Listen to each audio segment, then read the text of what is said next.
Hello. For the White Rose Philosophical Study Group, I'm Mark Freeman.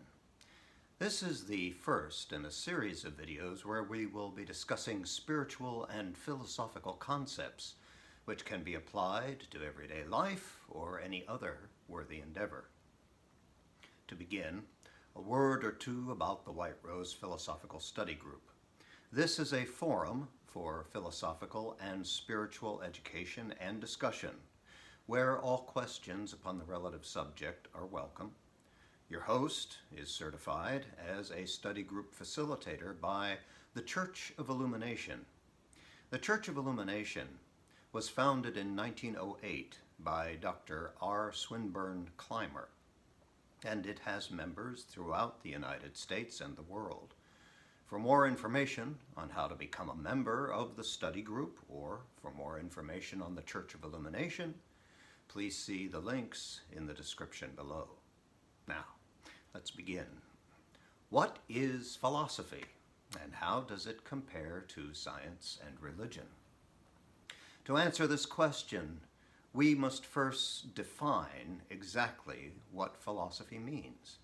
Most of us, when we hear the word philosophy, accept it as a term for a particular system of belief, or a standard of behavior, moral tenets by which one lives by, etc.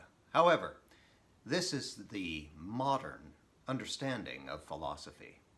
The word philosophy comes to us from the Greek and literally means love of wisdom. Now here we define love as being anything which we hold dear to our hearts, seek out continuously if absent from us, and treat as priceless when finally obtained. Now, what about wisdom?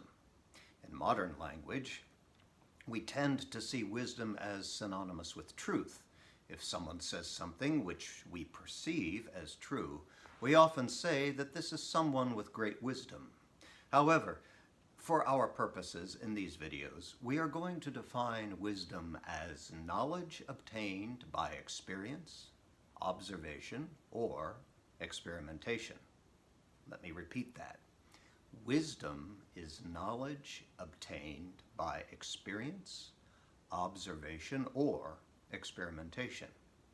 Now here, it is very important to make the distinction between information and wisdom.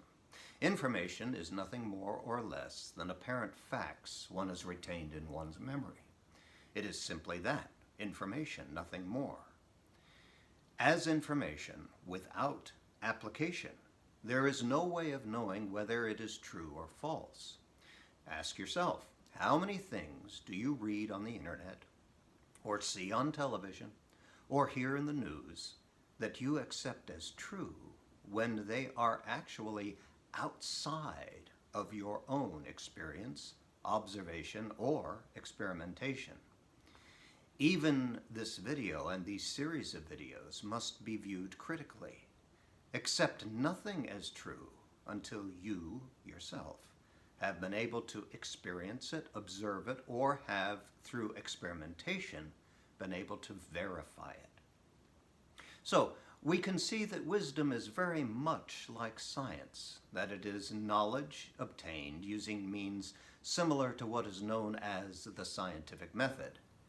But how does philosophy, the love and search for wisdom, compare to religion? And that is the subject of our next video. Thank you for sharing your time with me, and always remember, life is an incredible adventure. Never stop learning.